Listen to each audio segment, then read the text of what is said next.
But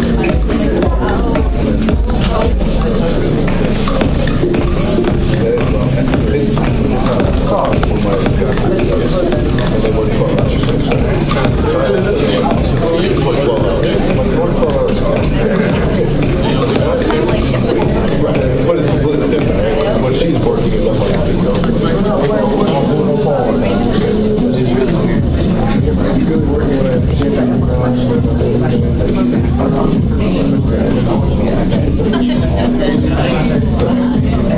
work isn't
So, good evening to everyone. A little bit more left than that. Good evening, everyone. Some of the kids are on midterm, so I know they got more energy than that. Good evening, everyone. I think I'll have to let them get away with that one for now. All right, first of all, I'd like to welcome everyone here to this informational session. It's hosted by STARS, 4 stars. And by STARS, I mean the Student Athlete Resource and Support Unit at the Scholarship and Loans Division of the Ministry of Education. And by STARS, 4 stars, I mean the students that are here. All the effort, all the work that was put into this is for you. So we really want you guys to pay attention, parents and students, pay attention and get as much information as possible. But before we get into all that information, I'd like to invite head coach of women's football from St. Augustine's College, Ms. Daria Adderley, to come and give us a prayer.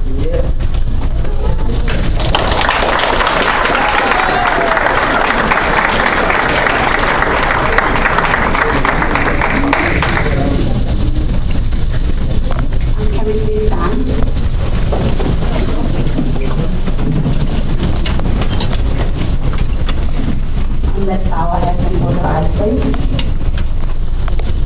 Dear Heavenly Father, I ask that you please bless all those present this evening, the speakers, our guest speakers, the Ministry of Education, the representatives from the Bahamas Football Association, our visiting coaches, parents, and players. Guide them through this evening, guide them through the showcase tomorrow. Give them wisdom, spirit, courage, and fortitude. I ask to Jesus Christ our Lord. Amen.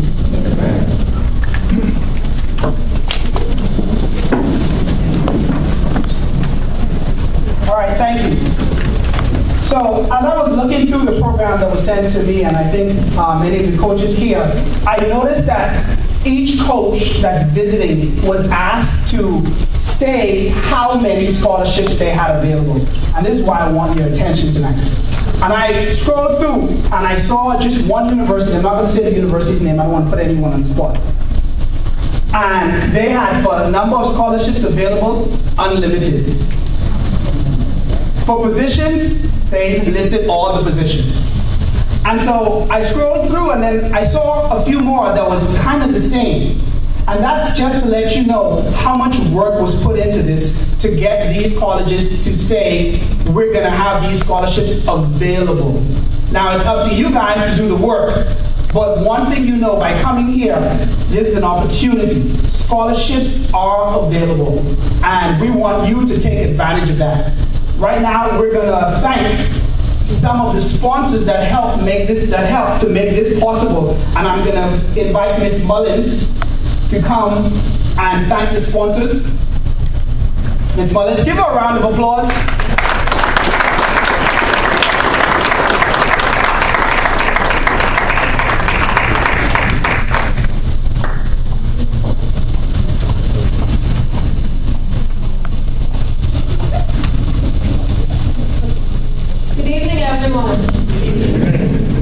So this prestigious event could not have been possible without our community partners, and we are forever grateful for them.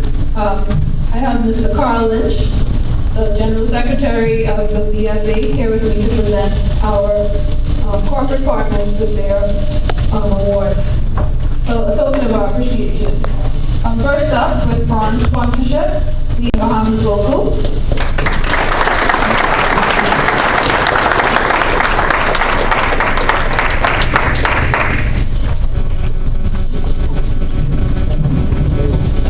Mr. Nassau isn't here. He said that he would send a representative from his company. If you're here, can you come and receive this token on his behalf?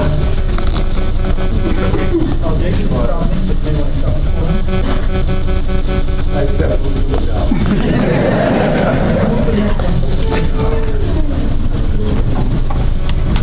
Okay, our silver partner is Clinton Sweeting O'Brien, Counsel and Attorneys at Law, and here representing them tonight is Mrs. Diagula.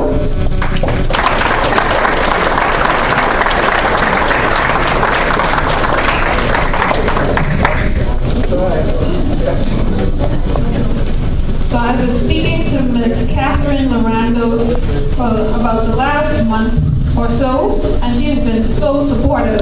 She wishes that she could be here tonight.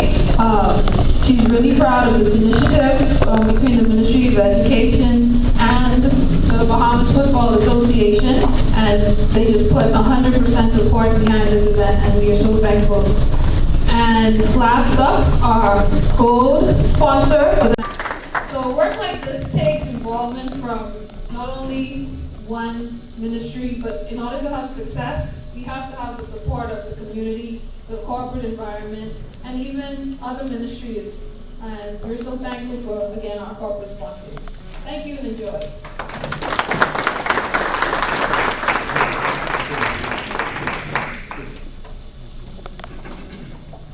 Thank you, Ms. Mullins. All right, now let's get into roll call. Let's see who exactly is represented here today. If you're a parent, just raise your hand right quick for me. If you're a parent or guardian, excellent. Give them a round of applause, because they need information on how to find money for these kids to attend college. If you are a student, just raise your hand. I'm not going to ask you to stand, just raise your hand. A student. All right, give them a round of applause for showing the initiative on their midterm break to come out and find a way to get to school. All right, if you are none of the above, not a student, not a parent or guardian, and you're here just for information, just raise your hand. I see one person. Give him a round of applause. Come on, he came up. just to put things into perspective and let you know what's happening here, Ms. Mullins is actually the coordinator for the STARS program. And like I said in the beginning, the STARS program is a part of the Ministry of Education, but it's specifically in the Division of Scholarship and Educational Loans. And so she's the coordinator for the STARS program, and what the STARS program does is it provides resources for students. But to give you more information on that, and to open this event, I'm going to invite first Ms. Chillian Burrows, Administrator for the Scholarship and Educational Loans Division, and followed by her, the next voice you will hear will be Mr. Anton Seeley, President of the Bahamas Football Association. But first, Ms. Chillian Burrows.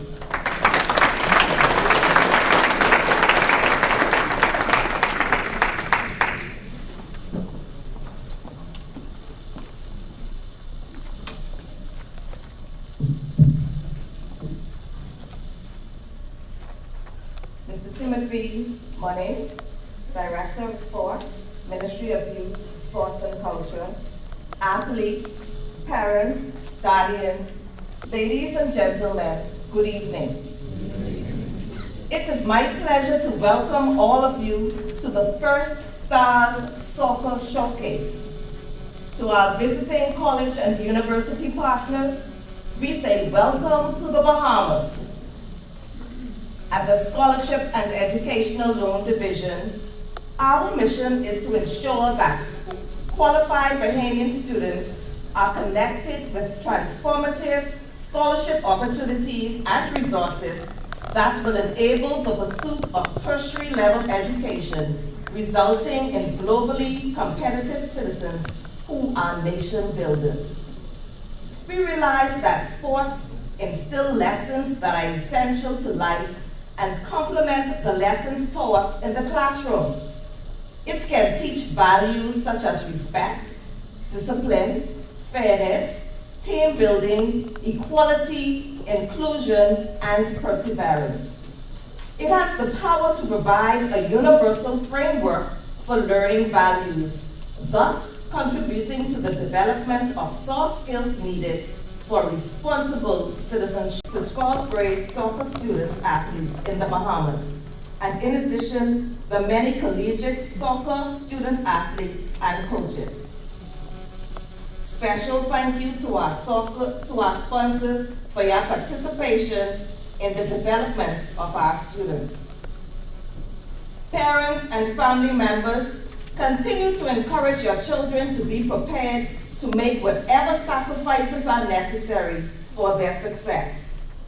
I encourage all of you to make the best of the opportunity provided by this showcase, which is being afforded to you. Athletes, let's go out there and show these colleges and universities what's in our Bahamian waters. Thank you.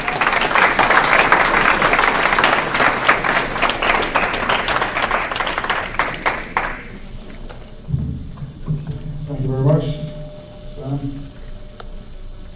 Director of Sports, Mr. Munnings, General Secretary Dunn, and members of the BFA Secretariat, parents, student athletes, good evening.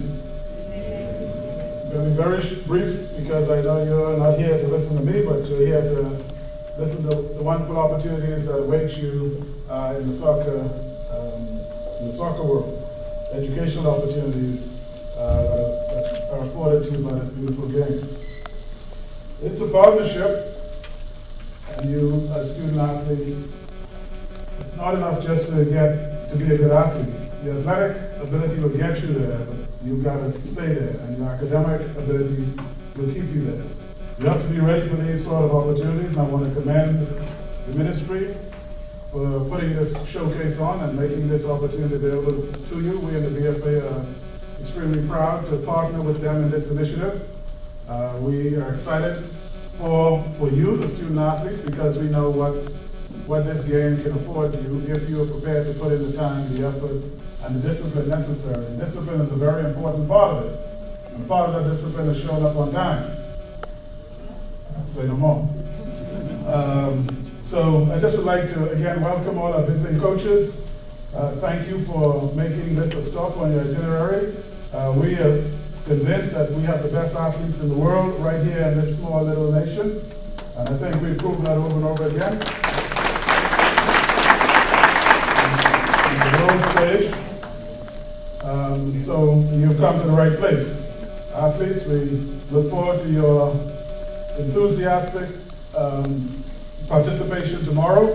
As I said, part of this whole initiative is the discipline of sport.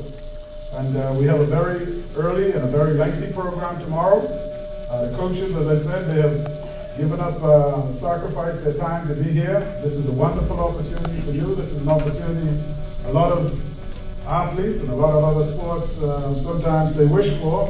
We have it, and we have it in abundance. So I just encourage you to take full advantage of what is afforded to you tomorrow. Be attentive and just take in as much as you can, and maybe if this is not the time, the opportunity will present itself again. And it's always good to be prepared for an opportunity that does not arise than not be prepared for an opportunity that arises. So I wish you all the best tomorrow, and good luck as you participate in this exercise tomorrow. Thank you.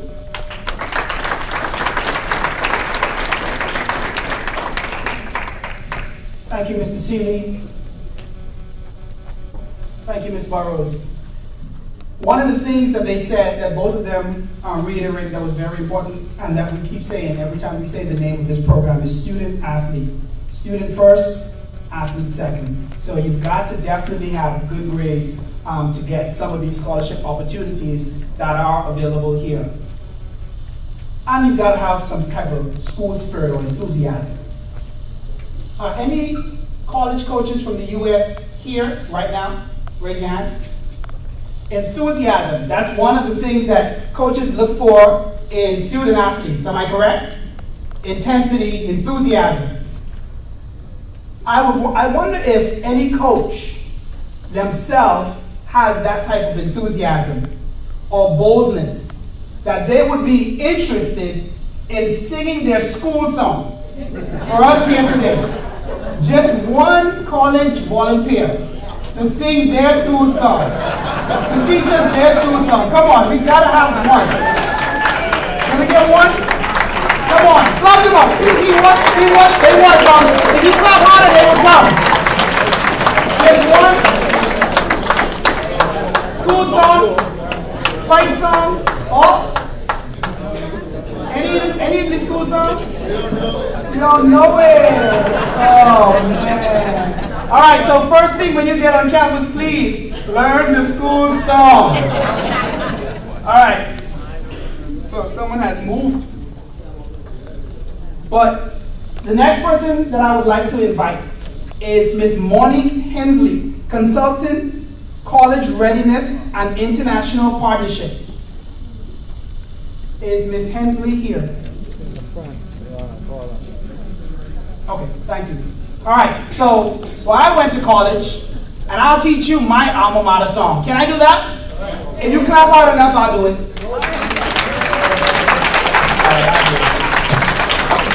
So I went to one of the schools that is represented here, I think maybe via live stream, I'm not sure if they're here present, but I will, and you can say it after me, FIS, KUNI, VERS, ITY, FIST forever.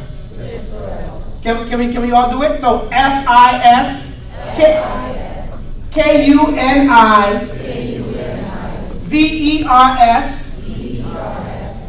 To access funding for higher education outside of the country. And thirdly, to establish a network of international partnerships with colleges and universities in the US, Canada, and the Caribbean, and to connect Bahamian students to the opportunities that were available. The unit consists of the Public School Scholars Program and the Bahamas Student Athletic Resource and Support. Both programs work very closely together to access higher educational opportunities for students. The STARS program was launched in 2017 and was specifically designed to provide student athletes with resources and support, with the resources and the support that they needed to extend their educational and athletic experience beyond high school. I was wondering what was wrong with the lights. Empower them, to successfully integrate into society as responsible citizens. STARS is not a club or a scouting service. It is an intensive 1 to 4 year program experience that will expose student athletes, their parents, and coaches to educational and athletic opportunities that will open doors. To date, there are 280 students enrolled in the program. To be a part of the program, students must be enrolled in either 9th to 12th grade, members of their high school or junior high school sports team as player, manager, or statistician, have a desire to play in collegiate sports on the collegiate level, and have a cumulative GPA of 2.0 or 70%. The vision of the program is to host symposiums, showcases, forums, info sessions, online webinars, and training. The program has proven beneficial to parents, students, and coaches. Just a few of these benefits would include helping students to be more college prepared, and participating in college readiness seminars, academic advising and support, providing leadership training to students, mentoring, and being exposed to community service and skill development. This weekend's showcase is the first official initiative of the STARS program, with more than 125 registered students, 81 males and 44 females, from the islands of New Providence, Grand Bahama, Eaglesworth, and Auckland. 33% will be first-generational college students, and 86% first-generational college athletes. This weekend's showcase will be live streamed and viewed by more than 60 colleges and universities in Canada and the US. Coach Mullings is already receiving telephone calls and emails from coaches and other athletic associations to host similar events. This event is the first of many, and we at the Ministry of Education Scholarships Division are elated that we are executing our vision of connecting Bahamian students with transformative scholarship opportunities and resources that will enable them to pursue tertiary education, which we know will aid in preparing them to be globally competitive nation builders. Therefore, if you have not yet signed up to become a member of the STARS program, we encourage you to do so tonight by visiting our website at www.scholarshipsbahamas.com and clicking on the link for STARS. Thank you very much, and enjoy the rest of the evening.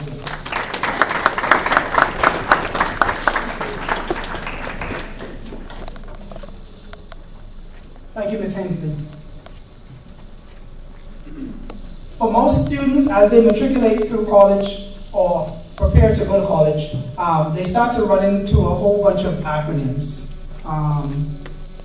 NJCAA, NAIA, NCAA, D1, D2, D3, is there D4?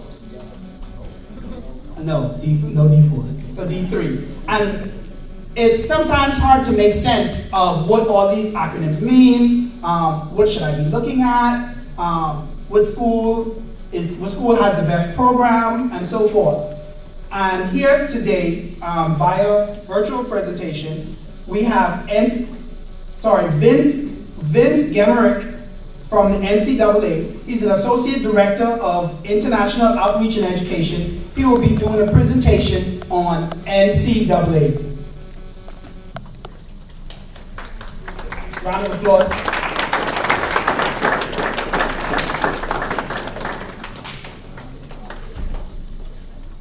All right, so while we get that started, someone talked about, Ms. Hensley just mentioned how many students we have here. Does anybody know which school is the largest represented here today?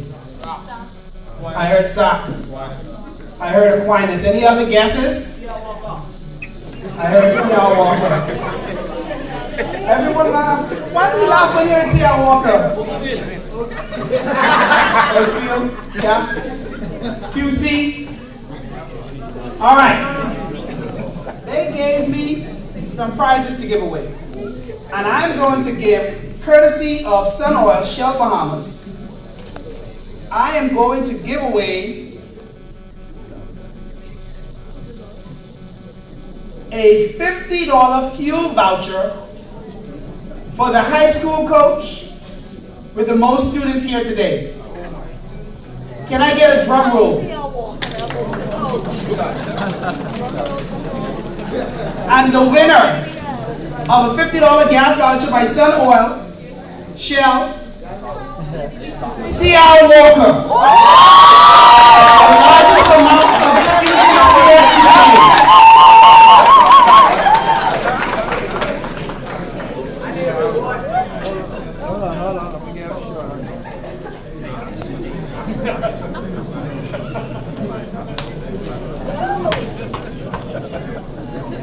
I'll give away one more before we get started. And only if they're here. The person that came, oh, he's ready. Hello.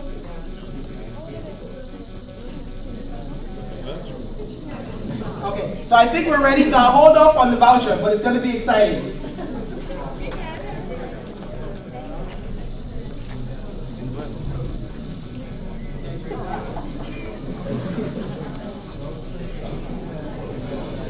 Okay, so I will give away the next voucher. I'll give this to the parent. A $50 gas voucher from Sun Oil, Shell Bahamas, to the parent that came the furthest for this. So, let me hear. Where did you come from? Egypt.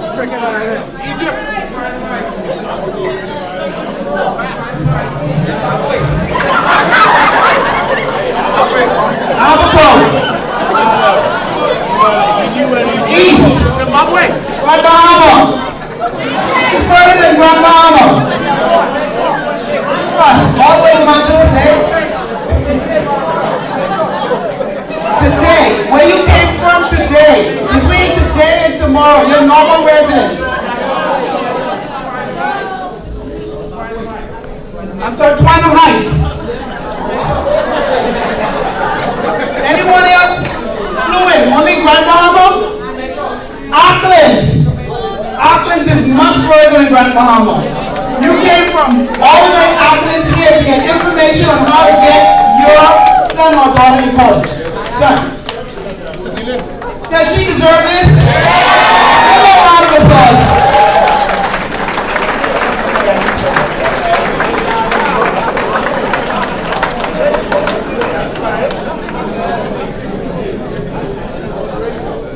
So one parent came all the way from Auckland to get information. It's for the red car while she's here. All right, so we're gonna come back. We're gonna come back to the NCAA presentation. We're gonna move on to. Oh, we're here. Okay. All right.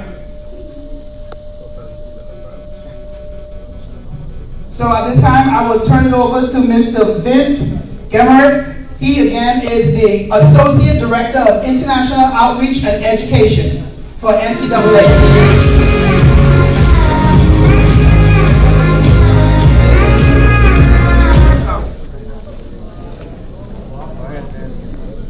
Am I all set?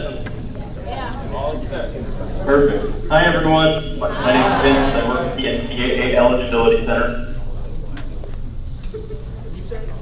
Today I'm just going to talk about the basics of NCAA eligibility. It's going to be the types of documents you're going to want to send us, maybe answer some basic questions you have, and hopefully get you in a place where you know what you need to do if you want to play college sports. So as I said, my name is Vince. I'm a coordinator here at the NCAA Eligibility Center. I work only with international students, and I've been working with international students exclusively 2016. So in general, what is NCAA initial eligibility? This is kind of everything I'm going to talk about today. Initial eligibility has two main parts. The first part is academics, so that's going to be transcripts, SAT or ACT scores, and proof of graduation documents. And then the second one is amateurism, and we'll talk more about amateurism here in a minute. Really what you need to do is, if you want to play NCAA sports, you're going to register through our website, and then you're going to submit your academic records. And then we've got some resources for you, as well as some contact information.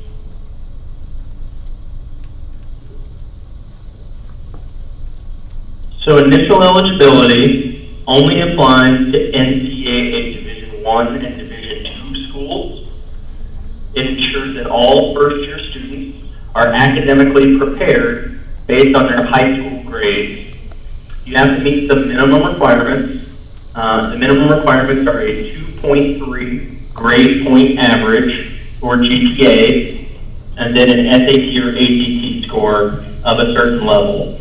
We'll talk a little bit more about GPA here in a minute, specifically how we're going to convert your grades in the Bahamas into U.S.-style grades that we're ultimately going to use for your academic eligibility. And then the second part is that we want to ensure that all students are an amateur in his or her sport. That means that you've not been a professional before. And again, we'll talk about that more in just a second. So what are the academic requirements? These two sheets, hopefully you have handouts in front of you. They give you some basic information about what's ultimately required to qualify to compete in your first year at your NCAA school. So the first handout lists the types of classes that you need to be taking and how many of them you need to take. As you can see, for both Division I and Division II, we have requirements that you take English, natural or physical science, math, social science, some additional courses in any of those categories, and then we have a final catch-all, which is an additional category that includes foreign language and comparative religion and philosophy. The other handout gives kind of a basic plan of maybe what you want to be doing each year in high school. So we really recommend in year 9 that you start planning, making sure that you're going to get all of those core courses that we have on that other sheet. Then in year 10, you're going to want to register with us at eligibilitycenter.org. That's the NCAA Eligibility Center website. And then year 11 and 12, you're going to want to keep continuing to take your courses, as well as take the SAT or ACT. Specifically regarding the SAT or ACT, it's important to know that you can take that as many times as you want, and we will use your best score. So it's to your advantage to take that early. That way you can retake it as many times as you need to get your score up, if you have to get your score up. So this is just a basic overview of what we consider to be amateurism-related questions. We're going to want your sports participation history. That'll be where you tell us any clubs you've played for, any other teams maybe that you've played for, whether you've ever won any prize money for competing in your sport, whether you've been involved with any athletic agents or recruiters, signed any professional contacts with any professional teams or other professional athletic organizations. And then this last one, this delayed enrollment, that is, have you delayed your enrollment in college more than 1 year beyond your high school graduation date? And we're going to talk just really briefly about what we consider to be your high school graduation date. But the important thing to take away is you need to enroll at some post-secondary institution, so at like a U.S. college or university, within 1 year after we consider you to have graduated from high school. So in general, we're going to just talk briefly about how to determine if you are eligible. This is the homepage to our website, eligibilitycenter.org. You can register at any time once you are in either 9th grade or above. We have two options. You will either register for a free profile account in which you'll put in all of your information, or we have a paid account. The difference between the two is that if you want to compete at an NCAA Division I or Division II school, you will have to go for the paid account at some point. The nice thing, though, is you can register a free account, and then later you can upgrade that into a paid account if you want. So if you're thinking about maybe going to an NCAA Division III school, but you're not sure if you want to go to Division I or II, you just register a free account, and then at a later date, if you want to ultimately upgrade that to a paid account, you can do that at any time. So after you register, you're going to get some tasks assigned to your account, and the main one is going to be that we need you to submit your academic records. Specifically, here's what we need for students from the Bahamas. We're going to want transcripts for year 9 or Form 3 up through your graduation. We want the transcripts to list your school's grading scale if possible. And then we're going to need your BJC and BGCSE, as well as SAT or ACT scores. So I've provided some examples here of other documents we've received from other students that were acceptable. On the left there is the example BGCSE and BJC. The important thing to note about that document is that came directly from the Ministry of Education. And so that's that document that we need. At this time, we only consider the BGCSE to be proof of graduation from high school. We do not yet recognize the Bahamas High School Diploma as acceptable proof of graduation, although that may change here in the future. Then if you're looking at this example transcript on the right, this is a junior high school transcript. We only evaluate for years 9 and up.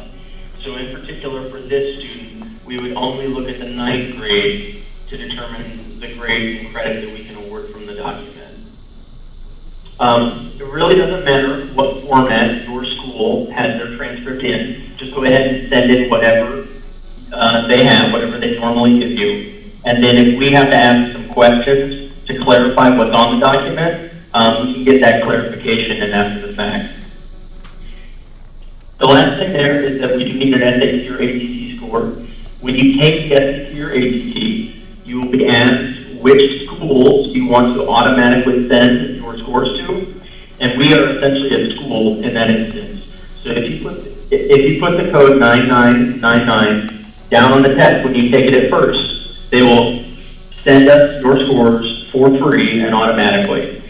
If you don't put it down when you first take the test, that's okay, but usually there's a small fee for sending a score after you take the test. So if you put it down while you're taking it, it's free of charge. So we've got some resources just in general. Over here on the right is our 2019-2020 Guide to International Academic Standards for Athletics Eligibility. That's a lot of words, I know. We just call it the International Guide for short. It has all of our information and all of our policies for every country that we have policies for. And in a minute here, we're going to take a look at what that looks like for the Bahamas. So this is what the entry in the International Guide for the Bahamas looks like. It tells you what is acceptable proof of graduation, how grades in the Bahamas are going to convert to U.S. grades, an expected timeline for graduation, and then additional commonly approved or denied course titles for Bahamas. So that would be if there's a specific class or type of class, we may approve or deny the name of that class based on prior experience. So as you can see in the information, we expect students to complete their BGCSEs in 12 years total. So that's going to be the important benchmark for you regarding on-time graduation. Is we expect that these students finish their BGCSEs in 12 years. We understand that students probably aren't taking O-levels or A-levels anymore, but we still leave them on the list just in case we have a student that still earned those credentials in the past and is looking to get approved.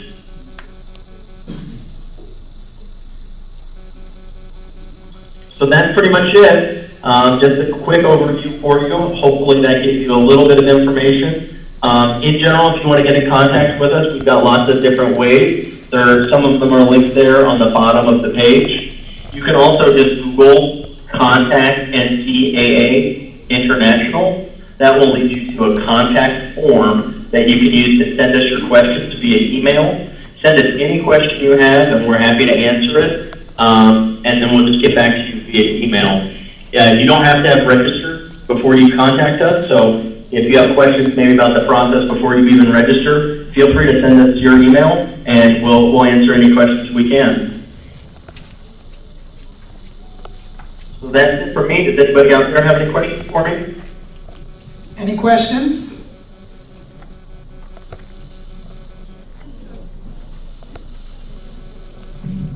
Hey Vince, how are you? Doing well. How are you? I'm good. Jarrell here. Thanks again for that presentation. So I just want to, you gave us a lot of good information, but just to summarize it, just to make sure that we're all understanding what you're saying.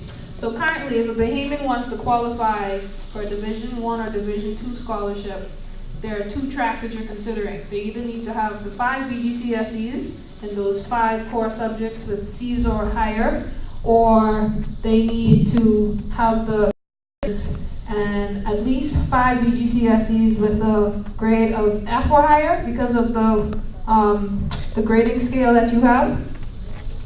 So give me just 1 second. I'm going to share our grading scale with you guys, and then we can talk about it. Let me see if I can figure out how to do this.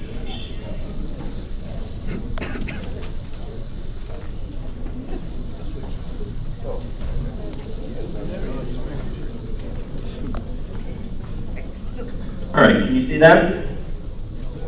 Yeah, it's up now. Perfect. So this is how our grading scale converts to, or how your grading scale will convert to our grading scale. So as you can see on here, a BGCSE grade of E or higher would be a C or better. And so the way that the system works is that students, the better your grade, the lower SAT or ACT score you can have. Yes. But then if you have a better SAT or ACT score, you can have slightly lower grades. So it's a balancing act. But essentially grades of a little bit better than C are what we're looking for. So if you're getting BGCSE grades of C or higher, you're in good shape. Okay, awesome. So once they have those core requirements, if they're core courses, if they have a 3.0 or higher, or the 2.3 or higher in their core courses, they have the SAT and ACT requirement, what specific grades do they need to get on the BGCSEs so that it's considered, so that they're considered having graduated from the Bahamas? Exactly. So we just need 5 passes in any BGCSE subject to be considered to have graduated. A GPA of 2.3 is a little bit better than a U.S. average of a C. Right. So if students get all C's or better on their BGCSEs, then they would have a 3.0 or better GPA. Right. Okay. Thank you for the clarification. I'll let the audience go ahead with their questions. Hi, Vince. We have 2 questions here. One from a parent. Good evening, Vince. My question is, I just had a daughter go to college this past August, And the issue that she had, she took a while to become eligible. I started the process for a while, and she didn't become eligible until October, because there's an issue with students coming from the Bahamas having proof of graduation, meaning 5 BGCSEs.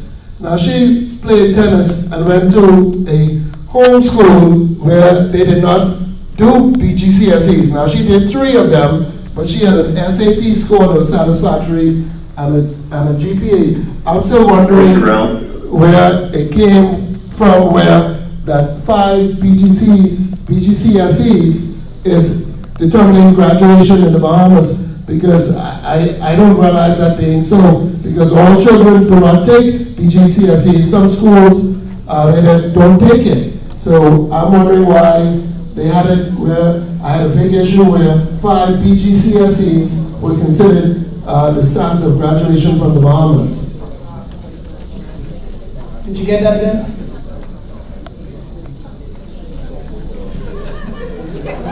One second.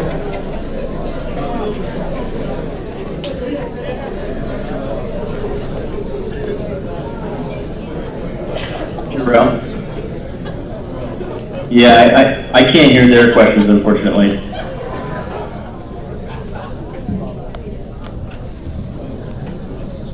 Can you hear me, Vince? Hello? I can. Okay, so his question is, when did it come about that the BGCSEs became the standard? He had a daughter that enrolled in college, and it was a little issue with her becoming eligible because she was homeschooled and she only took 3 BGCSEs. She had a satisfactory SAT scores. Gotcha. So, good question. 2 important points there. Important point number 1 is we have an International Student Records Committee. That's a group of people that are from our NCAA schools that meet and set all of our international policies for all international students. So in the past, they reviewed the educational system for Bahamas and determined that 5 BGCSEs in general was about what we would expect a normal high school graduate to pass. So that's important point number 1. Important point 2 is that we are always reevaluating those policies and will adjust them as necessary. So I mentioned the Bahamas High School Diploma. Right now, that is not considered acceptable proof of graduation per our policies, but it's definitely something we're looking at and we may approve in the future. Last quick point here, if a student is not meeting the requirements, they're a homeschool student, they have a unique situation, we have lots of policies in place to evaluate unique situations. Everything I talked about today is just the general rules that apply to everyone, but unique situations definitely happen, and we've got ways of helping students through those situations as they come about.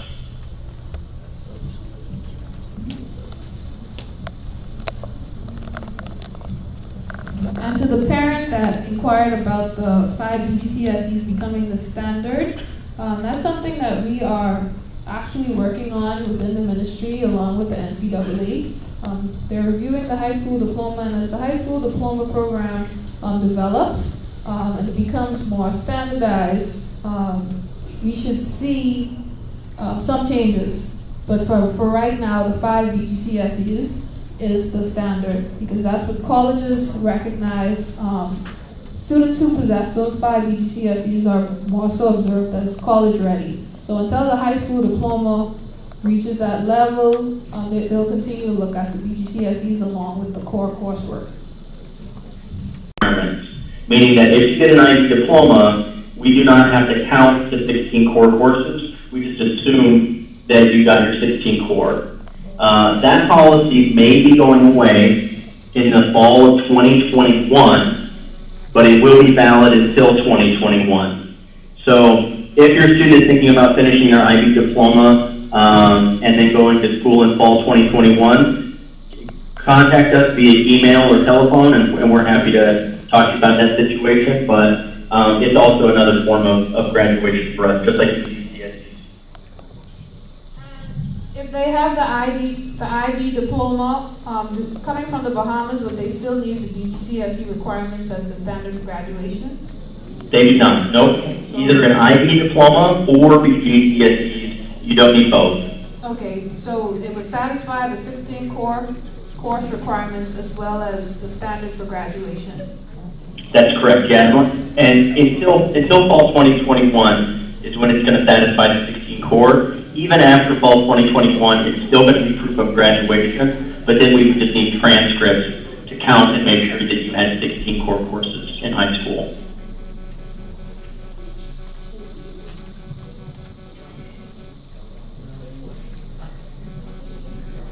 Are there any more questions before we let Vince get back to dinner?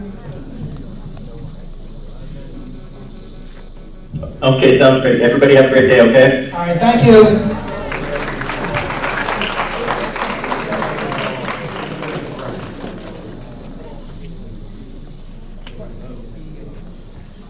All right, so I understand that may be a lot of information for parents who are just interested in getting their kids into college. But it's very important that you visit their website and look up the information, because these standards are put in place to help to make sure, one, that coaches are not abusing the system, that boosters are not, that outsiders are not abusing the system, and that students are not abusing the system. And one of the things that's noteworthy is that as a student athlete, you have about 4 years of eligibility. Am I correct, college coach?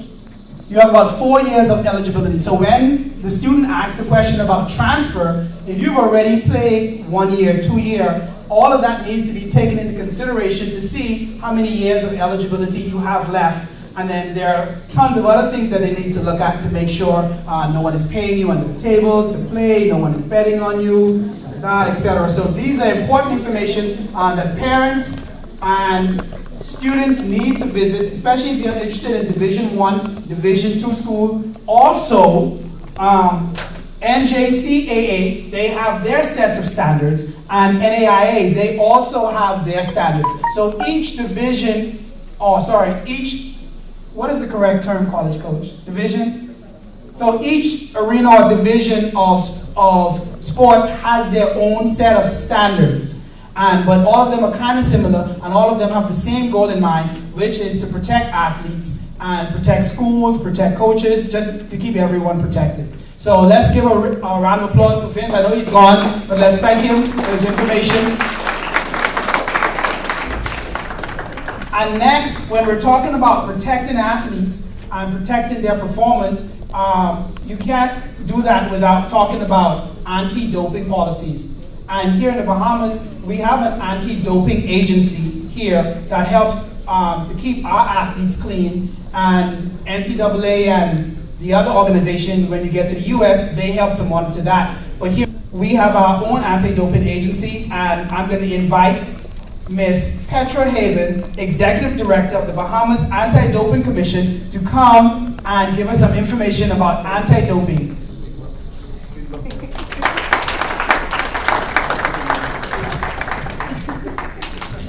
Good evening, everyone. So my name is Petra Haven, and I am the Executive Director for the Bahamas Anti-Doping Commission. What I'll do is have Jarrell play the video for you really quickly. It's about 45 seconds of information, and then I'll go ahead and give you guys a little bit more information from there.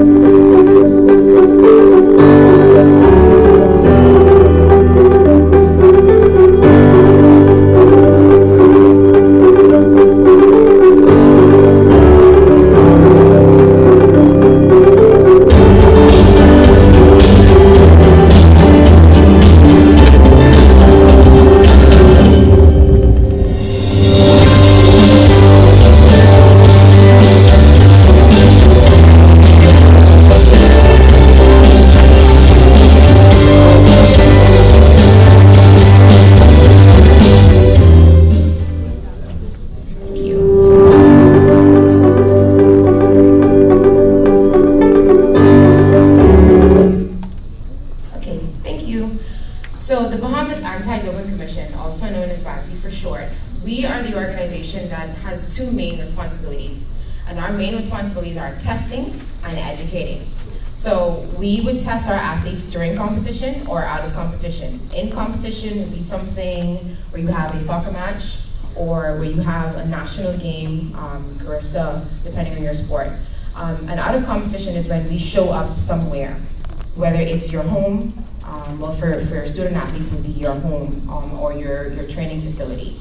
So those are the two times that we test throughout the year. Also, we collect two different kinds of samples from you, either blood or urine.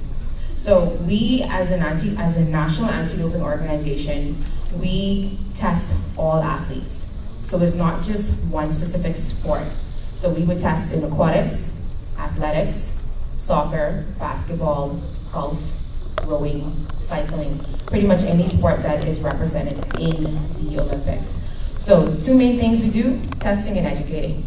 In reference to educating, we show up to events like this to advise parents, coaches, athletes, medical practitioners, what it is we offer as a commission. So we don't necessarily just test and educate. We offer different services. For instance, we do have some of our athletes that may have medical conditions that require them to take medicine or substances that are on the banned list. So this banned list is called the prohibited list, which is the list of all the substances and prohibited substances that athletes are ineligible to take. So on our website, we have this thing called Global Dro. Global Dro is an app that simplifies this yearly list for you. So there's some very long terms of how these medications are. You know, I necessarily can't pronounce all of them, so we've simplified it for you. So you would go to our website, you would click on the Test Your Drug app, and you would go ahead and just say, okay, I'm an athlete, and I play soccer, or I swim, or I do archery. And you would type in the name of the medication, and it tells you if it's a banned substance or not. And then it breaks it down if it's banned by in competition or out of competition. This is a very special feature that we have not only for our athletes, but also for our parents. Because sometimes we do have athletes that are very young, and they may get a cold or a flu, and they have to take something. And we want to ensure that prior to taking that, you are aware of what's going in your body. So do I have any questions so far? I mean, thus far in reference to what we do, what we take, and the prohibited list? No? Oh, it's awesome. Oh, go ahead. I'll bring the mic to you so everyone can hear.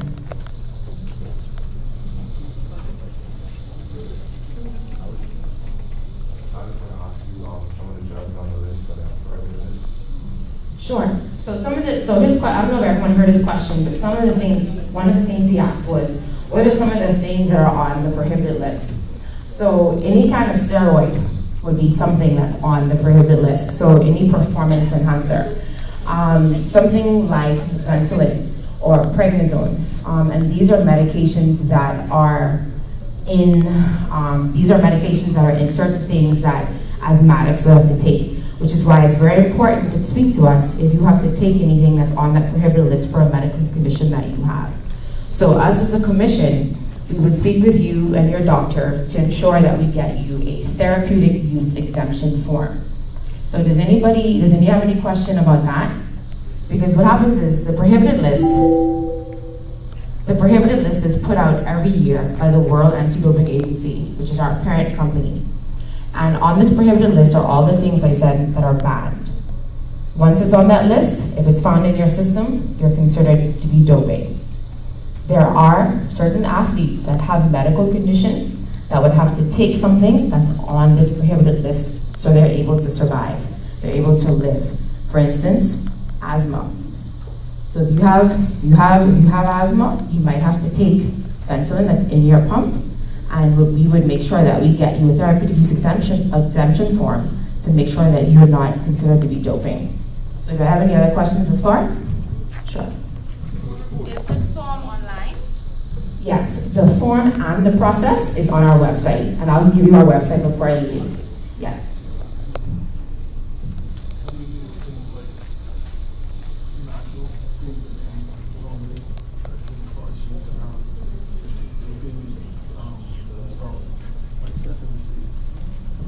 So the question was, how do we deal with natural items like sesame seeds, right?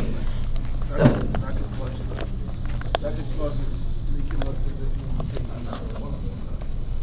Well, to my knowledge, let me say this, to my knowledge, there hasn't been any naturally occurring substance that has been found to be doping. Like I said, to my knowledge. There are sometimes when people may take supplements that are natural, but there's something else in it that causes you to be considered doping. So naturally occurring substances? No. Okay. So just to also talk about some other things that we do. We also have, sorry. Just say something briefly about marijuana. just say something briefly about marijuana, because people think they can smoke their little weed and then go drink some syrup and come on and sit there. That is, trust me, that is a very interesting question, because that is something that comes up all the time. So let me ask you this, is marijuana legal or illegal in the Bahamas? Say that again? Okay, so that would be considered a banned substance if it's caught in your system.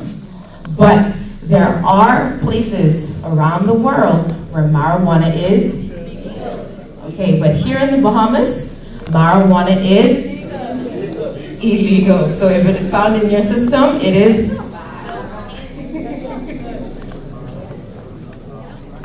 okay, so two more things. So I'm just going to talk about the athlete data and management system, which is also known as ADAMS. So as athletes, we need to be able to test you. In order for us to test you, we have to find you. So in order for us to find you, your federation or you as an athlete has to give us your information of where you are. It's very, very important, particularly from a federation standpoint. Because if we are not able to find you and you need to be tested, that's a problem, right? Good, because throughout the year, we have to test a certain amount of athletes. And if you have been randomly selected to get testing and we can't find you, that is going to be a problem not only for you as an athlete, but a problem for your federation. So this ADAMS system is what you input where you will be, when you will be there. So if you will be training Saturdays at 7 p.m. at the Roscoe Davies Field, you need to put that in the athlete management system. So if you have been selected for testing, we can go to the field, test you, and it's done. Sure. Question. Is your organization the only organization that does the testing on a Bahamian athlete?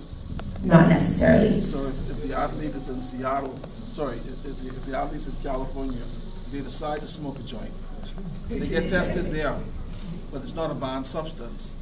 So they pass, but they come home 2 days later, and then you all test them, and you all say, oh, this is a banned substance, but it didn't happen under this Bahamian jurisdiction. How's that dealt with? Okay, so I'll answer that in different forms.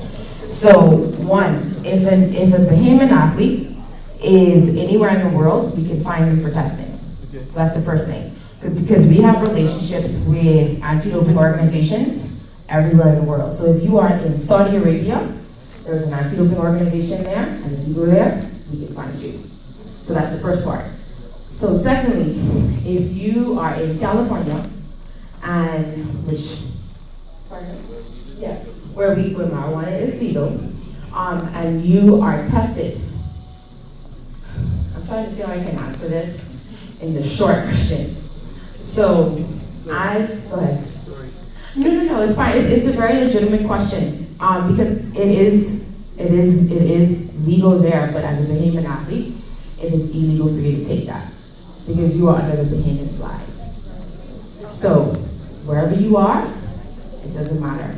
Because technically, the people in California or the US won't necessarily have to test you because you're a Bahamian athlete. So if you take it. Are you still under the Bahamian flag as a professional athlete? For an organization? That's also a little topsy-turvy thing for someone like Shawnee Miller. Let's use her as an example. So she's a Bahamian. She was born here, born bred, today Bahamian, right? She lives in the US, she trains in the US. She is tested not only by us, but she is tested by her international federation. She is a pro athlete. So she technically belongs to IAAF, but she's still our Bahamian athlete. Shawnee is probably tested maybe about 40 times a year. Because we not only test her as part of our program, her international federation tests her, and then also, you know, she has sponsors. And sponsors are very keen on ensuring all of their athletes are clean. And that's something that we as an organization want to make sure that we do as well. So we don't only protect the rights of our athletes, we want to ensure that everybody is clean in the realm of their sports. One more question came from over here. Okay, Director Munnings would like to answer one point to that.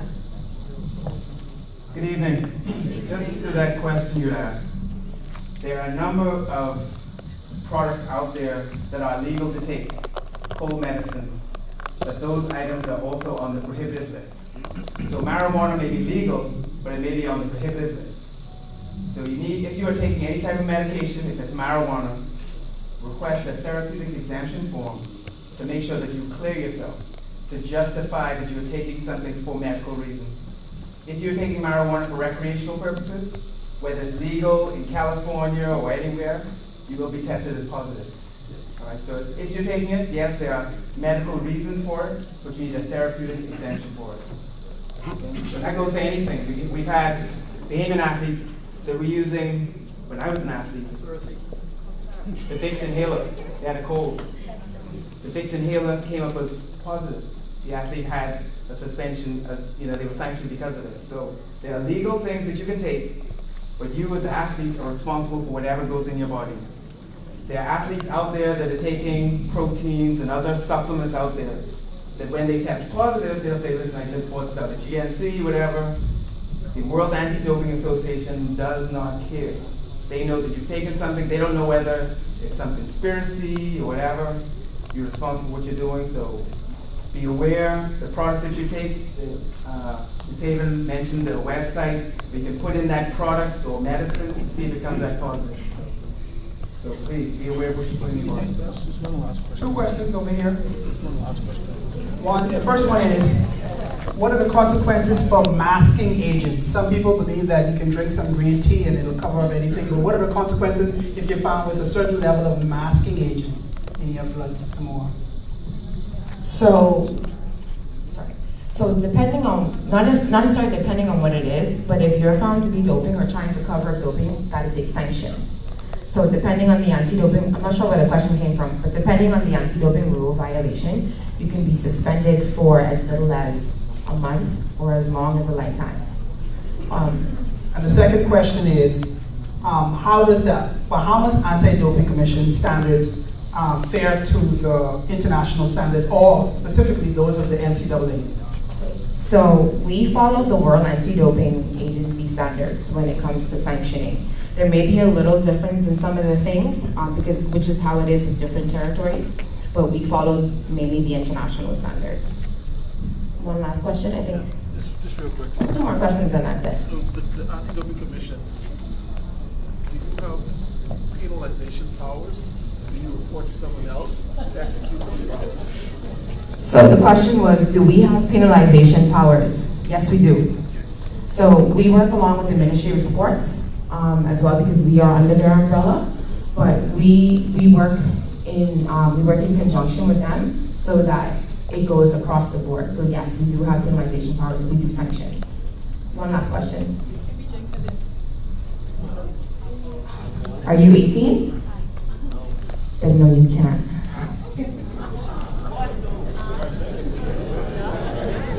I wouldn't repeat the question, but just to go ahead and wrap our whole process up. So one, we are the anti-doping organization.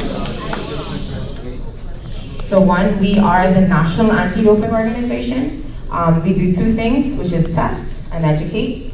Then we test 2 times a year, which would be in competition and out of competition. And we test pretty much all athletes that are above 15 and up, unless you are on a high performance track.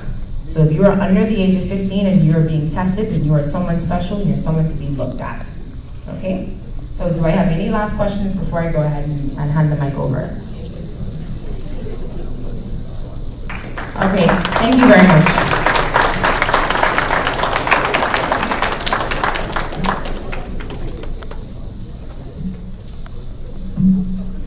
Thank you, Ms. Haven. And so, earlier I mentioned that STARS showed me some information about scholarships that are available. And I think that's why everyone is here, to try to find a scholarship for their kid or for themselves. So I'm just going to look through right quick, and right before I bring on the next person, I'm just going to name some schools, just randomly. South Georgia State University, 8 scholarships available. Hill College, 12 scholarships available. Pratt Community College, 4 scholarships available.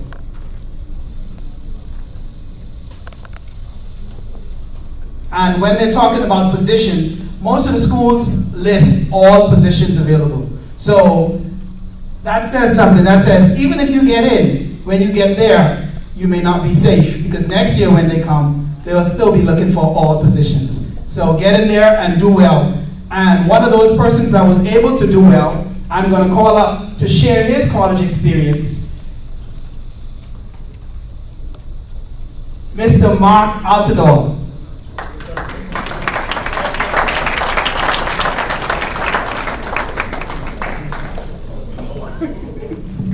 Hello.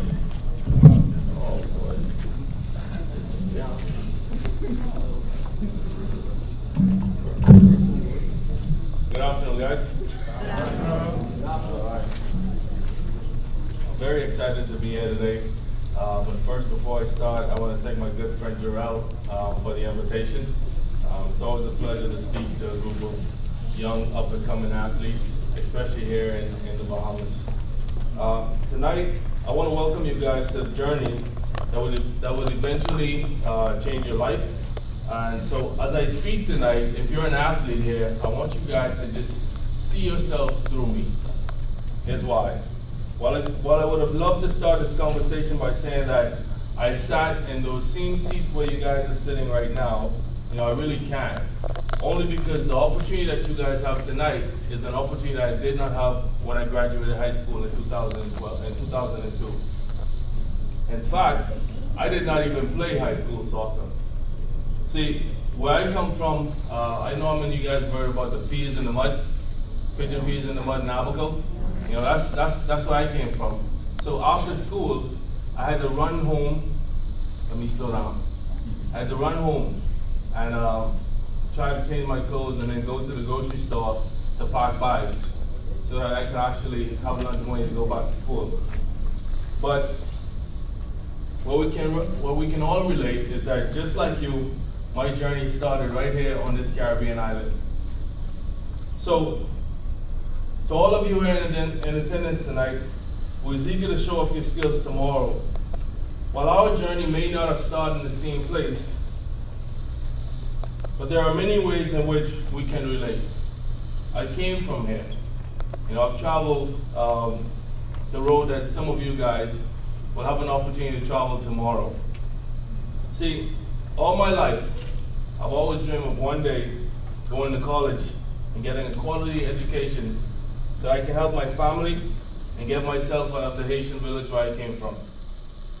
I can remember vividly in grade 11, and I always laugh when I wrote this, I remember when some of the guys in my class was actually getting ready to register for colleges and universities and send out their applications. I was always ashamed because I knew then that my parents couldn't afford for me to go off. See, growing up in a house with 7 kids, where my dad was the only breadwinner, it seemed impossible to even think that someone like me would be able to go to college. See, where I came from, after high school, you either did one of 3 things.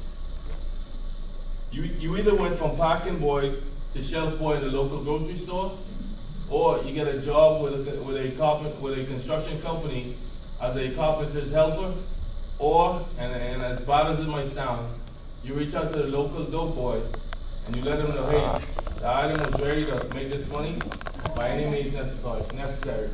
I get emotional when I think about this because, I have a lot of friends who, I can tell you right now, lost their lives doing certain things and did not have the opportunity that I had in 2002, and did not have the opportunity that you guys have right now. But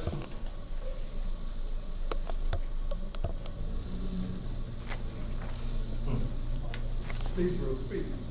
But fortunately for me, even though we didn't have much, we were always taught to have discipline. In 2002, after graduating from ACH in Abaco, the dream of going to college started to slip away from me. You see that 2002, and it's going into 2003, you know, there's nothing coming my way, there's no luck. So I thought this thing was gone. But my discipline and the discipline aspect would not allow my dream to slip away. So while I waited on my opportunity, I started working as a construction helper from 7 a.m. to 3:30 p.m. and as a packing boy from 5 to 8 p.m. and on weekends. So I worked 2 jobs in the weekday, and again I worked again as a packing boy on the weekends. In 2003, a group of friends invited me to Freeport to watch the local soccer team play in a tournament over there. One of the defenders on the team couldn't make the trip, so I was asked to cover. Now mind you, not once have you heard me say that I was a soccer player. See, all through high school, I played basketball, and I ran track. I ran a 100-meter dash in high school at 11.3 seconds, and even in the grade 6, I was hanging on the rim. So I was very athletic. So because I was athletic, I was called to assist the team. I said yes. And believe it or not, that yes changed my life. On that day, my mission was simple. Don't let the balls get to the keeper. And that is why I play as a defender. This leads me to my first message. Whatever you are called to do, once you've committed to it, you must do it with the best of your abilities, because you never know who is watching. That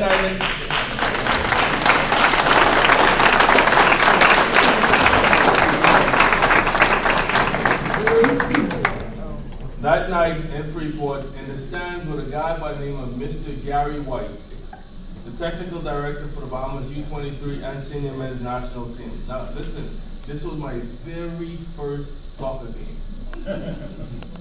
Mr. White came to me after the game, and he said, and mind you, Gary is now the head coach of Tokyo Verde and at the Japanese J League right now.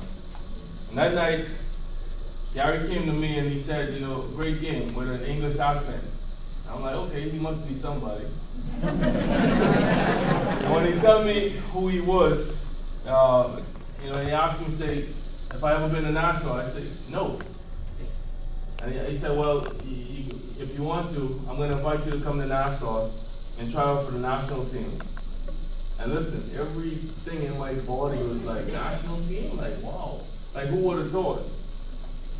So, in June of 2000, fast forward June of 2003, I made the national team as a starting center back.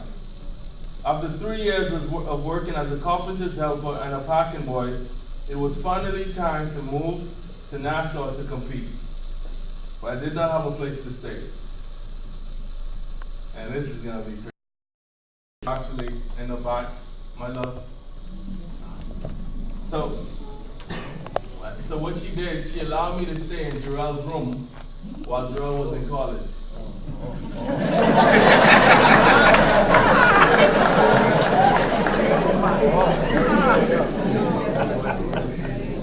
In 2005, 2 weeks after my game against Trinidad and Tobago, or Dominica, I'm not sure who we played that day, I got a call from Gary asking me if I wanted to go to school in Oklahoma or Texas. What I did not know at the time, 2 junior college coaches from Northern Oklahoma College and Tyler Junior College in Texas was in attendance, and they called Gary asking for my information. Eventually, I chose Northern Oklahoma College. Whenever I would share my story, the one thing that people always say is that, man, you're a lucky guy. And this leads me to my second message. Luck is where preparation meets opportunity, and one does not travel without the other. As a student athlete, preparation begins in the classroom.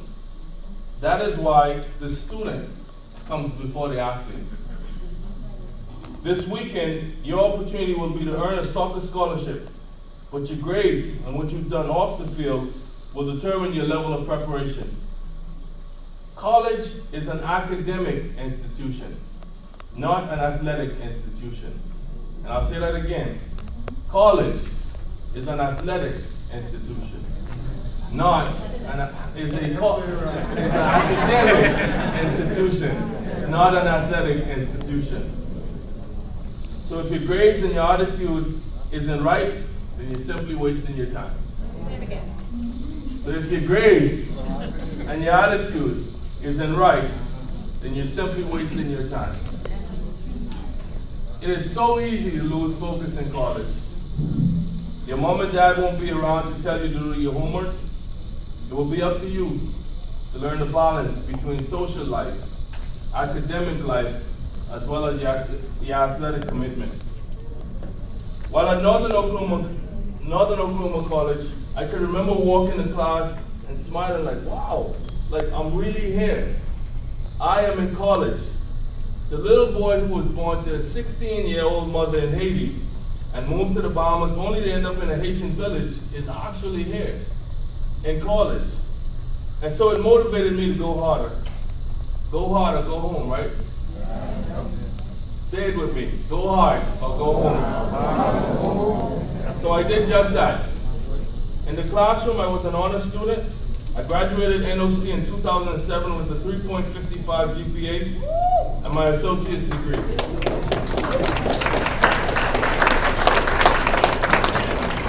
On the field, I was an honorable mention All-American and I made All-Region. And then it was time to transfer. But only this time, I had options. I had about 40 to 50 schools that was interested in me, from NCAA, NAIA, and my top 5 schools were Oregon State University, Maryland University, SMU, Southern Methodist, UCSB, University of Cal State Santa Barbara, and Temple University in Philadelphia. Eventually, I chose Temple University. Not because they were the better team, but because at the time they were actually 2 wins and 18 losses. But more so because I wanted to go somewhere and make an impact and be a leader. At the D1 level, the talent level is higher. The guys were bigger. The game went faster. In the classroom, the work gets harder. But the one thing that did not change was my discipline. I knew that in order to compete in the classroom, I had to apply myself. I went to mandatory study hall and I seek help where I was lacking. On the field, I had to get faster. I had to get stronger. I had to be smarter. That is why, if you watch me play today, even at a lower level, I still communicate. One of the many things I learned about the game is that if you communicate, it gets easier. I learned that it's not what you say, but how you say it. I'm a guy, and Dion can tell you that because I played against you a few times. I would talk the whole game. Because the players that I played against, we talk, we communicate. Slide left, slide right, step, slow down, start over.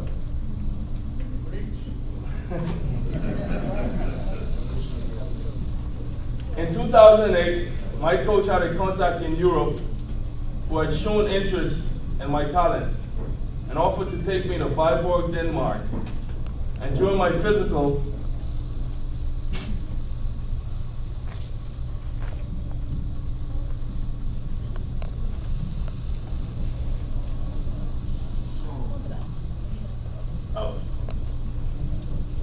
I was diagnosed with open-angle glaucoma. During my physical, I was diagnosed with open-angle glaucoma.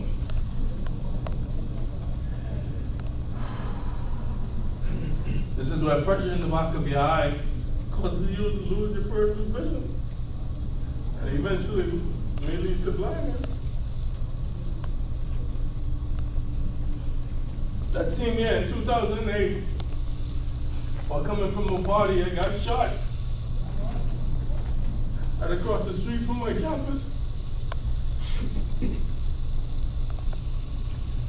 It was there that I realized how important it was to be a student first and an athlete second. Had I not have discipline, had I not prepared for the worst and hoped for the best, I probably would not have been here today. As a student athlete, we almost guaranteed to turn pro in one aspect of our life. But I have to tell you, I have to be honest with you. Thank you. The percentage of you that will turn pro as an athlete is far less than the percentage of you that will turn pro in your areas of studies. Today, the same guy that was born in Haiti to a 16-year-old mother, the same guy who came to the Bahamas the same guy who came from a shanty town in Albuquerque, where our houses are burned down almost every month because of bad utilities, lamps being lit, going to bed with lamps lit. And the same guy who was ashamed to apply for college in 2001, now stands in front of you as the president of Outdoor Group of Companies.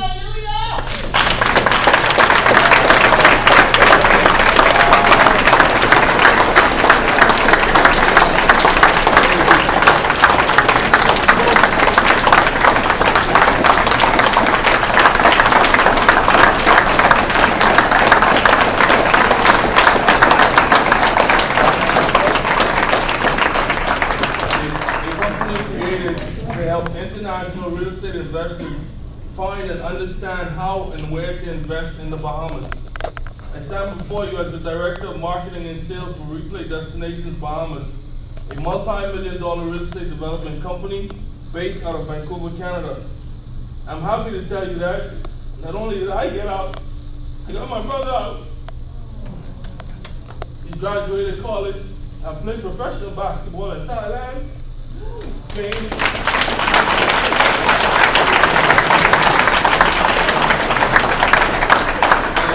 playing professional basketball in Portugal. So if this is your dream, I want you to know that you're in the right place. Don't stop. Don't stop running towards your dream. So in an era where 242 is taking over the globe, will you guys be the next man up?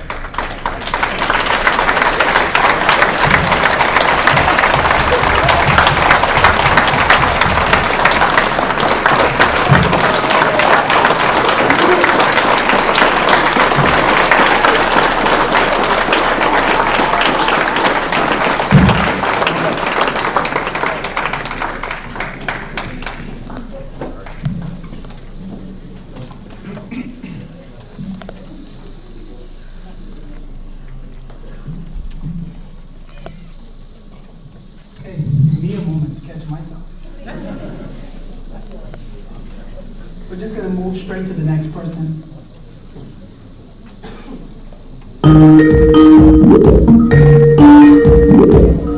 And he's going to be broadcast live because he couldn't be here. But his name is Mr. Marcel Joseph. Marcel, are you here?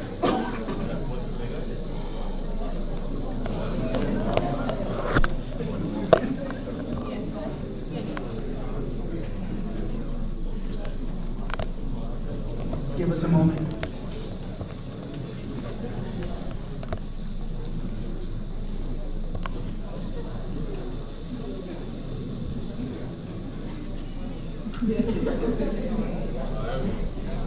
All right, ladies and gentlemen, Mr. Marcel Joseph. He will share his college experience. Good afternoon, everybody. My name is Marcel Joseph. An attacking winger, well, an attacking midfielder at the university. I currently play for the Bahamas national team as well. First of all, I would like to thank you for the opportunity to speak at such a prestigious event. I'm thankful for that. I'll share a bit of my high school experience up to my senior year, and then I'll let y'all get on with our festivities. In high school, I was a very ambitious midfielder, I'd say. I always wanted to be the hardest worker at training. I had this mentality where I always wanted to win. So in high school, I kind of brought that kind of attitude towards the training sessions at high school, got my teammates on the same page. We had a few guys from the basketball team, some from the track team. We used to hype, we used to get the job done. But eventually we got the job done. In grade 12, we played against St. Andrews. We won on penalties. It was the greatest experience for me. That's probably one of the best experiences of my high school career, honestly. All the fun. I went to Temple Christian, the great Temple Christian in So, yeah, we won the one and only championship at Temple Christian right now. I'm pretty proud of that.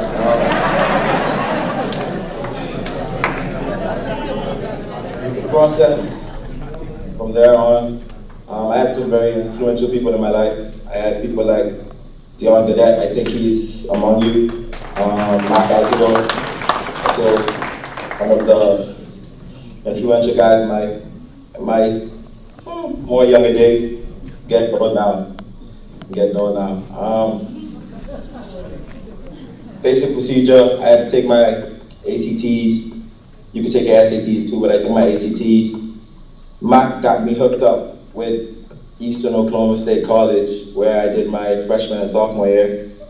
It was very strange at first, because you're coming from the sunny, beautiful beaches in the Bahamas to the mountainous and just empty Oklahoma, It was a strange feeling. Beware, there's cattle, no more beaches, no more sand, It was a different experience. Definitely culture shock for me, but I remember sending Coach Dion a message telling him, man, I'm struggling here, I'm not playing, I don't know what to do here, man. And he's like, just think about the guys who want to be in your position. And that kind of changed everything for me from there on. I kind of took the opportunity by the scruff of his neck and just ran with it. Freshman year, I came in late. I had trouble getting my visa and my passport, so I got it late. I missed preseason. Coach wasn't too happy about that. I missed preseason. I had to do extra fitness, of course. I met guys from all over the world: Czech Republic, Serbia, Brazil, Australia. They're coming from all kinds of different places, and it's a different environment to be in. You meet such amazing people. You learn about their cultures. You see that there are other people out there, other players out there. They all bring something different to the game. So my freshman year, it was good to see those kind of players like in front of me. I've learned a lot from them, and some of them have gone on to play pro. Some of them are finishing up like me. Freshman year, I didn't play much. I got the last 10 minutes, 10 15 the last 10 minutes of games. I wasn't too happy with that, but the coach's decision always comes first. And he always gave me a reason why I didn't play. So I took that opportunity, and the words he told me as motivation. I worked harder. And when I came back my sophomore year, I was made captain of the team, which was such a big accomplishment for me because my hard work paid off. Towards my sophomore season, Coach John came to me, he told me, you didn't play much last year, you've worked hard this summer, I expect big things from you this semester. And, that's kind of expectations, putting the weight on the shoulders. I was excited to hear that from him. So I went up. I was named to the NJCAA All-Region team. That's also one of my proud accomplishments. Like, it showed that freshman year I didn't play, sophomore year I played, and I was awarded with an accolade for my efforts. So I was really thankful for that. Transition from junior college to Division II football, where the game is a bit faster, the guys are bigger, the guys are stronger. You have to be able to deal with the mental toughness of the game in those situations, because they're not soft. They're big guys, and they're coming to hit you. You have to be sharp, you have to grip the toes. It requires a lot of concentration, but it's such a good experience, because you don't play against competition like this every day. At home, we play against good competition, but when you're in a different country, around a different culture, I feel it's a lot better. You learn more, definitely. The level here, though, is pretty high. I enjoy it. Every day that's during a training session, I'm happy to go out. I went and did my junior year at Southern Wesleyan University down in South Carolina. I played some good football there. Unfortunate not to score more goals. I had a bicycle kick, but some people call it a unicycle. That's it. I scored a bicycle kick. That was my only goal of the season. Took that with me. Was happy. Given the opportunity to train with the Bahamas men's national team this summer, which was a big plus for me. It's one of my accomplishments. One of my goals that I set for myself. And I was given the opportunity to actually captain the team in November, which was kind of scary for me. Nervous, first game, didn't know what to expect. But I came here at Southern Nazarene University, and so far,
One of the myths is everybody thinks that if you're going to go to college, you have to, live in the dorms or things like that. If you have a different housing arrangement and on campus or there's special housing arrangements for athletes, that's fine. Just tell me these things. I will probably ask you about your grades. You do not have to have, in the States, what we call a 4.0. You do not have to be straight A's. I was not. I don't expect that out of anyone else. If your grades were good enough to qualify you to become a student athlete, your grades are going to be good enough for us to approve you for a visa. But you have to bring these things with you to the interview. I cannot invent things out of thin air. You've got to have them with you. And the reason I'm harping on this the most is because this is the biggest thing that trips students up. They will come to their window with their passport, and I'll say, well, do you have anything else? Nope. My mom didn't give it to me. Yeah. I'm telling you now, please, please go to our website. It tells you everything that you need to have. It is not scary. It is not challenging. Just be prepared. Talk about the things beforehand. The other important point is it's now February. If you're planning to go to school in August or whenever, go get your passports now. If you don't have a passport, go get one. It can take a month, 2 months. I've heard 3, 4 months. Do not wait until August 25th to come in and get your visa when school starts on August 27th. Your coaches will not be pleased. You need to come in ahead of time. We put student appointments out. You never have to wait more than a week for a student appointment, regardless of the time of year. Okay. So I know I have a presentation that usually lasts about 45 minutes, but I wanted to keep it brief, and I wanted to tell you the things that you can't find in our brochures, that you can't find on the website. But I cannot overemphasize the amount of times I wanted to reach through that window and shake a student, because they've done all this work. You've done these tryouts, you've sent your transcripts, you've been admitted, and then the very, very last step, you show up at my window, and there's just no way I can give you that visa because you've not given me any information.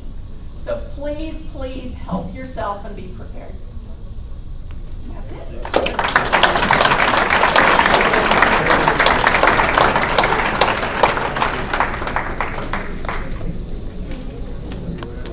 Any questions? It's $160, and that's for all. One more.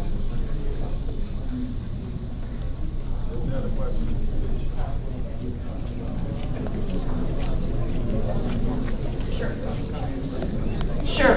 One of the questions was, what on your passport, how much time do you need to have on your passport? And what we recommend for any of the students, you must have at least 6 months on your passport. But what that's going to mean is, unless you're able to come back and forth and the timing is correct, please always try to go with at least 1 year on your passport.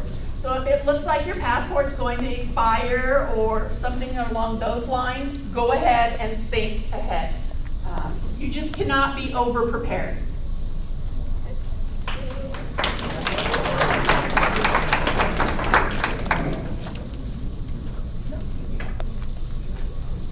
All right. Well, that was helpful information. I wish she had helped me when I did my visa appointment. But we're going to go ahead and introduce some of the coaches that are here today. We know we mentioned that about 60 coaches are going to view the live stream, and a lot of them are going to be viewing the session. But we have coaches that are here today, and so I'd like to introduce the coaches that are here today. And I'm going to start with our very own from the University of the Bahamas, Coach Dion Gadet, men's head coach.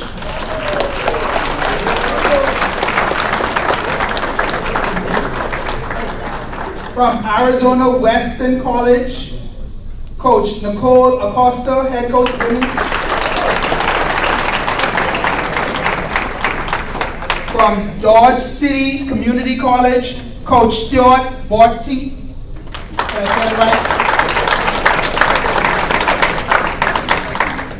From East Tennessee University, David Casper, men's soccer.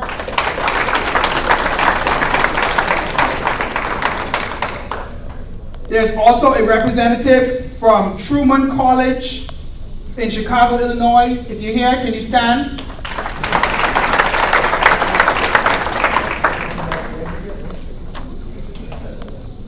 I actually met him earlier, and he actually has a school fight song.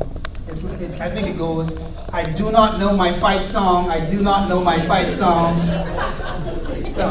Yeah, all right, so I met him earlier. And from Oakton Community College, we have a representative here from Oakton Community College as well. He does not know his fight song. We also have, oh, that was it. All right, so we have those coaches. Did I miss any coaches? Visiting coaches? Okay, so those are some of the coaches that are going to be here helping to conduct the sessions and maybe even handing out scholarships to deserving athletes. And so right now, do we have any questions from parents or students about anything so far? Yes, sir? The one piece of advice I'd give, or two pieces of advice, is tomorrow, play the way you play. So don't try and do things that aren't what you do, right? Like if you are a guy who's good at dribbling, find a way to dribble. If you pass the ball well, pass the ball well. Like play your style. Don't do something that you think is not you so that you'll show well. The second thing is we're a Division I program in the NCAA, and what I would say is, generally speaking, NCAA Division I is the highest level, and it goes down. But I don't say that's even across the board. There are very, very good Division II programs. There are very, very good Division III programs. There are very, very good junior college programs. As you saw from the two Bahamian players who spoke before, they started at junior colleges and moved their way up. So it isn't the end of the world if you can't go to Division I right away, Division II, Division III. My thing is you always have to find the place that's going to be the right fit for you. If it's not the right fit, you're not going to enjoy your time there. So you got to make sure you find a place that you're going to enjoy, that you can excel at, and that you can get the most out of. All right, thank you very much. Good luck to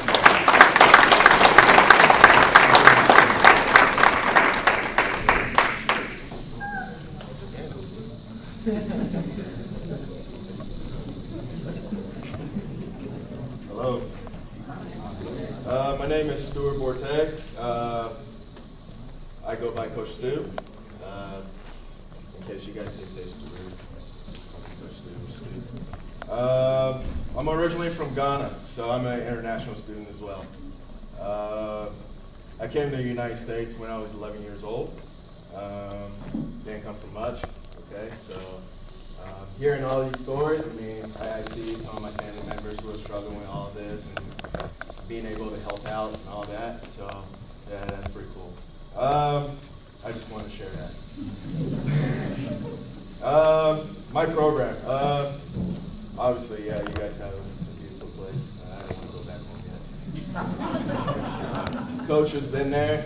Coach came down actually to visit one of his old players. He's from the Bahamas as well. But yeah, Amar Pearson. Amar Pearson played 2 years for us. He's now in Missouri, playing at D2 school.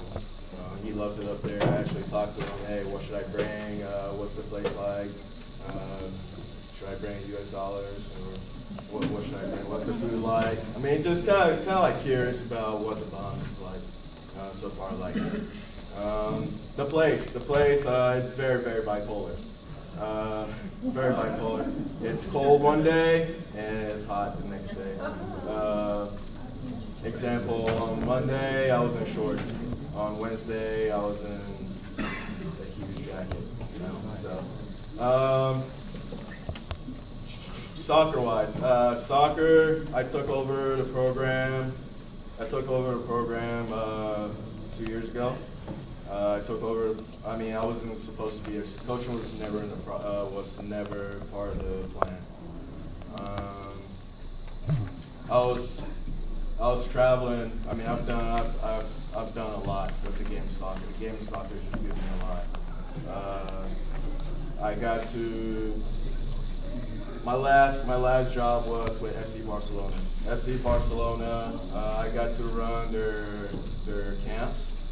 They have a school, an academy. They're looking to come to the United States and have different schools, and they actually pick up players and take them to La Masia. It was an honor to be able to work with that club. I mean, that really boosted my resume up a lot. But unfortunately, the travel was just a lot. You know, I miss my family. So I put in my 1 week, and that same day, one of my mentors called me and said, "Hey, what are you doing?" And I said, "Going back to Oklahoma." He was like, "Well, take over a job for 3 months." I was like, "What?" So I flew to Oklahoma City, packed my bug, switched it out, drove to Dodge City. I absolutely loved it. I mean, I'm still there until now. I mean, I do this because of the opportunity that it gives people. And I just love the game of soccer. I don't want to give it up yet, you know. To me, for some of you players, you guys know FIFA? Yeah, okay, so I feel like I play FIFA for a living, you know, so that's what, if you ask me what you do for a living, I say I play FIFA for a living. I mean, it's a dream come true. So I love the game of soccer, and I'm here to pick up some players and enjoy your island. Thank you.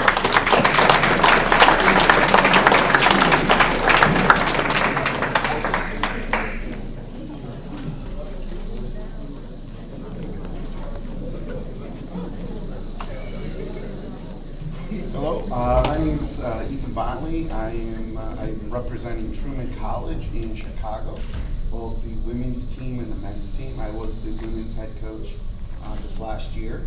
I'm also representing Oakton Community College, which is in Des Plaines, Illinois, both the men's and the women's team there as well. We're junior college. We're in Chicago. Chicago is beautiful, and it is also very cold during the winter.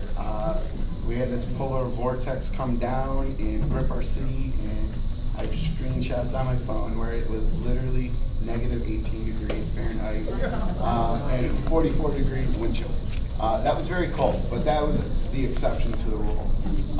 During the summer months, it gets very hot. 100 degrees, 110 degrees is typical, humidity 100%, and everything between.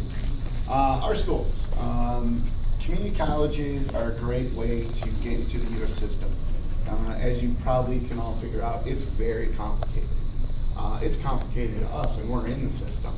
I played Division III, I played junior college, I went to grad school in England.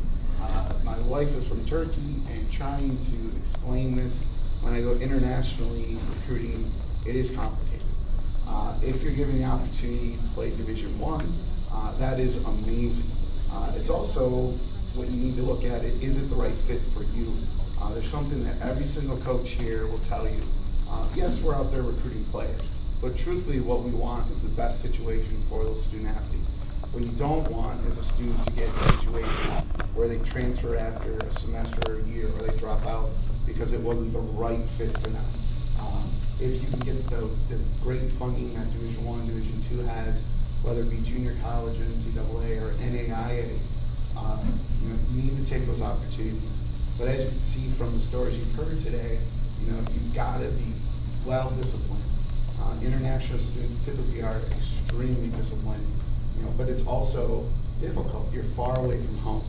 You're on your own, and so that's where you use your teammates, you use your resources, and you just get that fire in your belly to do the best job that you can do every single day. A little bit about our schools. In Illinois, we offer full academic scholarships. Rarely do any of our junior colleges have housing. That is one thing that is very complicated and is overcome by some schools. Our schools work on arrangement with a couple local property developers who are providing housing for the students. We can take care of the tuition, but housing is an issue. But you're living in Chicago, and Chicago is an awesome place to live. The L is there, you go up and down into the city, you use the beaches. It is a very vibrant place to live. I'm still in Chicago. I'm from Wisconsin, truth be told, but I like Chicago. Chicago's awesome. So yeah, with that said, tomorrow, do your best. Do the little things correctly. Excel at the little things in the game. Don't play someone you're not. That's what we're looking for is, can you do the little things? Can you look over your shoulder? Can you use your right foot? Can you set up your second touch with your first touch? So let's do that and have fun. And if you have questions, ask us. We're a lot of experience here, and we want to be your resources as well. And I want to thank you so much for having us. This is a wonderful event. All right. Thank you. I'd like to recognize one of the stalwarts of football here in the Bahamas, Mr. Roscoe Davies. He is here in the building. Mr. Roscoe Davies, if you would stand. Thank you, Mr. Davies. And now I would like to call the coordinator extraordinaire, Ms. Jarrell Nairn Mullins, to say thank you.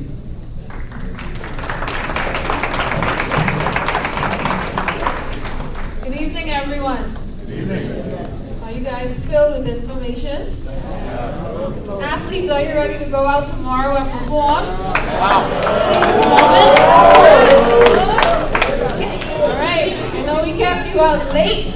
It's 8:34, so ladies, you're going home to sleep. You have an early morning. The gates open at 7.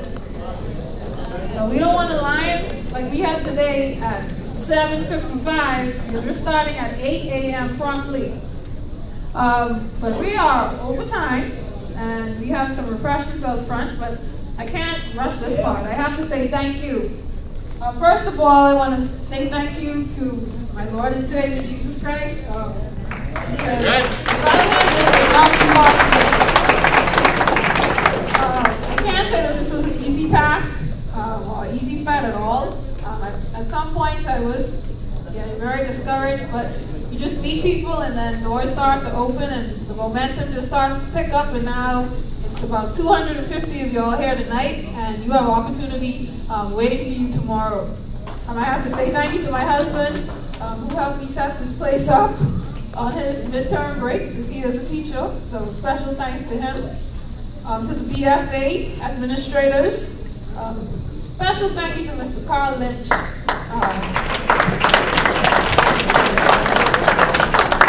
We really connected and we worked well as a team over the last 2 months or so. I must admit, he has a very stern look, so I was kind of hesitant. I didn't know which angle to take with him, but he's a cool guy. Deep down, he's a cool guy. So thank you, Mr. Lynch, for making this task much easier and very enjoyable. It was very enjoyable to work with him. Especially thank you to other BFA coaches, Wilson DaCosta, Jason Minnis, and Coach Daria Adderley, who really helped with getting the word out to the students. I already recognize our sponsors, but we also have some other companies that supported us in small ways, but they're very impactful. Commonwealth Brewery and the Vitamilk brand, Milo Butler & Son, the Juice Bowl brand, and also Thompson Trading, Gatorade. And also thank you to Sun Oil Limited for the gas cards today. I'm sure y'all, $50, I wish I could win one of those. Especially after driving around this past week. To the Ministry of Education, a special thanks to our director, Marcellus Taylor, Mr. Marcellus Taylor, who approved this event. I went in with my vision, and he made it possible for it to happen.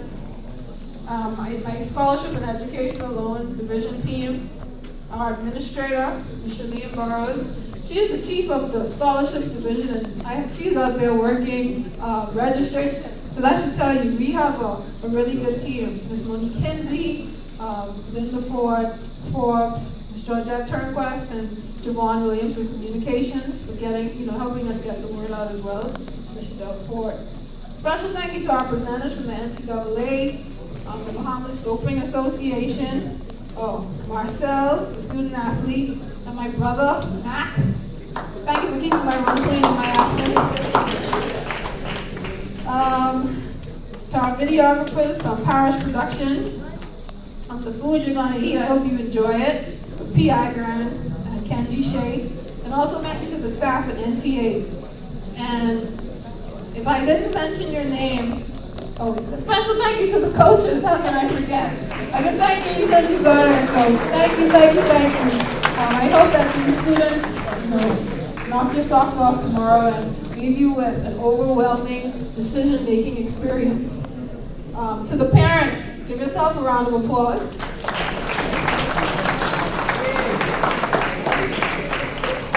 The parents, the coaches, the guidance counselors, the teachers, and extended family of our student athletes, thank you for affirming and reaffirming the beliefs in these young people. And I salute your commitment. Staying here on a Friday night, thank you. To the student athletes, I thank you for showing up. This couldn't be possible if you weren't here. You have a great opportunity in store, so make sure you take advantage of it. And also to our special invited guests, Mr. Roscoe Davies, to the Director of Sports, Mr. Tim Munnings, I thank you for being here. And if there's anyone I missed by name, thank you. So that's the end of this wonderful session. I hope you enjoyed it. I hope you got some valuable information, and have a good night.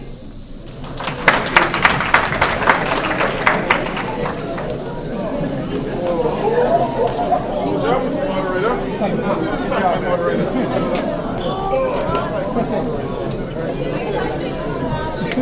Moderator.